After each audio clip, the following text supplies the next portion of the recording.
Hello बच्चों, आइए प्रश्न देखते हैं। विटामिन की आवश्यक होता है। पहला विकल्प है प्रोथ्रोम्बिन को थ्रोम्बिन में बदलने में, दूसरा है प्रोथ्रोम्बिन के संश्लेषण में, तीसरा है कैल्शियम के प्रोथ्रोम्बिन से जुड़ने में और चौथा है उपरोक्त सभी। तो देखिए, अगर हम इस प्रश्न की मुख्य अवधारणा के बारे में यहाँ पे बात करें तो हम देखते हैं कि विटामिन जो कि है वो वसा में घुलनशील विटामिन है और ये रक्त के स्कंदन की क्रियाविधि में भाग लेता है। विटामिन के जो है वसा में घुलनशील विटामिन है, वसा में घुलनशील विटामिन।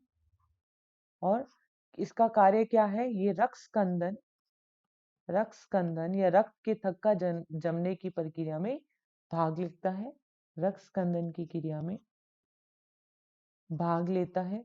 तो देखो ये किस प्रकार भागीदारी निभाता है। तो देखो, जो प्रोथ्रोम्बिन प्रोटीन होती है, prothrombin protein, prothrombin protein, prothrombin protein जो है यह अक्रिय प्रोटीन होती है। प्रोथ्रोम्बिन प्रोटीन अक्रिय प्रोटीन होती है, अक्रिय प्रोटीन। तो हम देखते हैं कि ये प्रोथ्रोम्बिन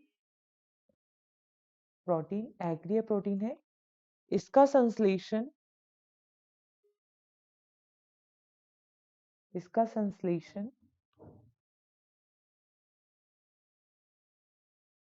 यकृत में होता है, यकृत में,